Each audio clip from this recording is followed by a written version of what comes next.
Jadi intinya kalau di rumah itu mulai dengan keterampilan hidup dan sensorial.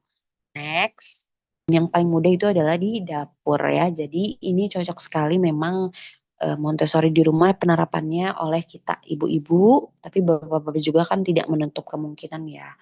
Jadi semua yang Montessori dasar itu mulainya di dapur ya, dengan misalkan memegang beragam tekstur sayur, mayur, buah-buahan.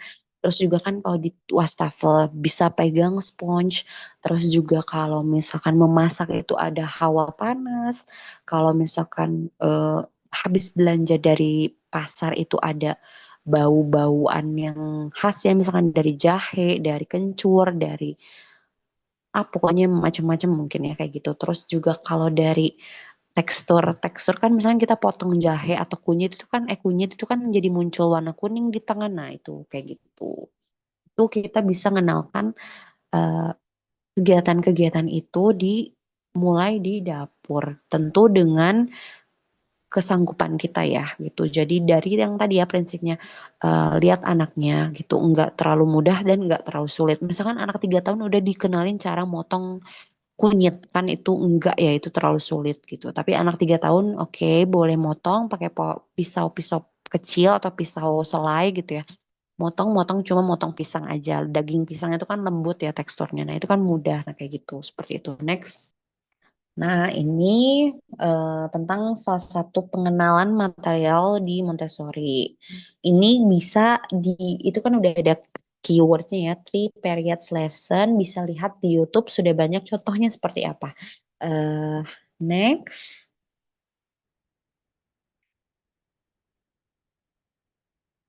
Oke, jadi gimana sih cara menyiapkan aktivitas? Mohon maaf ya, nggak apa-apa kali ya, Kak. Kak ini dikit, apa, lebih dari jam 9 sedikit nggak apa-apa ya. Nah, ini ada beberapa hal, gimana sih cara menampilkan aktivitas dipajang di rak ya, biar anak tuh lihat, nggak misalkan ditutup di box gitu kan, anak nggak tahu itu apa gitu, nggak tertarik. Kalau dipajang kan, oh apa tuh gitu kan, jadi membuat invitasi kayak gitu, jadi kabit apa ya, tertarik gitu sama material yang kita mau tunjukkan gitu. Jadi nggak semua material kita mau tunjukkan. Jadi kalau misalkan apalagi kan kita ya mungkin di rumah misalkan nggak ada ART, nggak ada yang bantu. Jadi material-material yang dirasa kita tidak sanggup membantu mereka membereskannya, ya udah kita sembunyikan. Tapi yang kita kayaknya sanggup dia beresin gitu, itu nggak apa-apa kita tampilkan kayak gitu. Jadi nggak misalkan satu nampan itu ada apa, squishy, ada buku, ada balok. Nah, nggak kayak gitu, pusing anaknya. Jadi di satu nampan atau satu wadah yang terbuka gitu ya, satu wadah untuk balok, satu wadah untuk pop fidget toys, misalkan satu wadah untuk board book gitu, satu wadah untuk balok kayu, satu wadah untuk magnetic tiles kayak gitu. Ya, jadi intinya bikin anak merasa itu tuh menarik dan tampilkan untuk anak dieksplorasi. Next.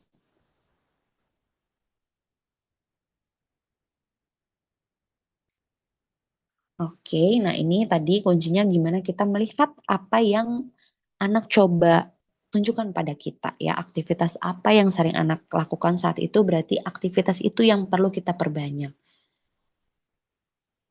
Next.